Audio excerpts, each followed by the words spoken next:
Welcome to the Panasonic studio at the Toronto International Film Festival. Take Shelter is a highly suspenseful film about a man suffering from visions of a storm that may or may not be real.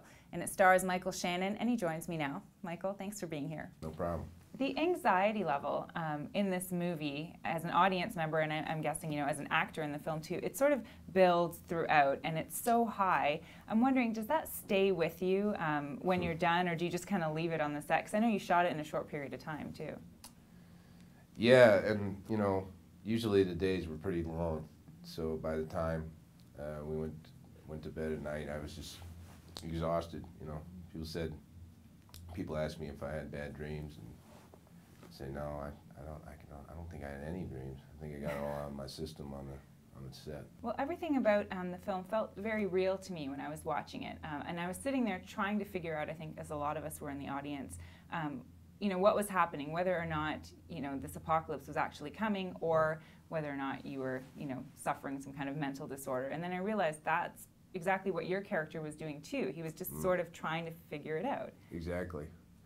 Yeah, you know, Curtis really, at the beginning of the film, is kind of an everyman, you know, and he's a very normal guy who starts going through a very unusual condition, and you know, people asked, did I do a lot of research, and I said no, because Curtis doesn't know what's going on. Like, why should I know more than Curtis knows?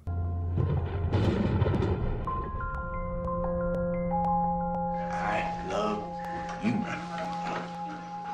Okay, bye. What's the matter with you, Curtis? It sounds like thunder. What sounds like thunder? I've been having these dreams. They always start with a kind of storm. And what was it like working with Jeff Nichols? He's kind of like a brother, you know. I mean, we have a real ESP together.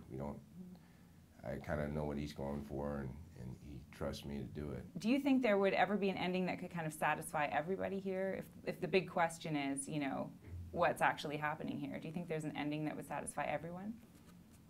No, but I don't think the ending's about satisfying people. I mean, I think ultimately Jeff the film he made is very poetic, and it's meant to be interpreted the way you would, you know, not everybody has the same interpretation of a poem, and Jeff wanted it to be ambiguous.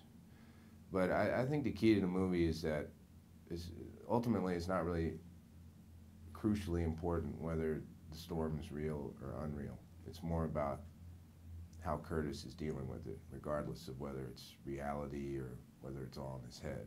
You were fantastic in this film. Thank you so much for stopping and talking to us. No problem. Thanks.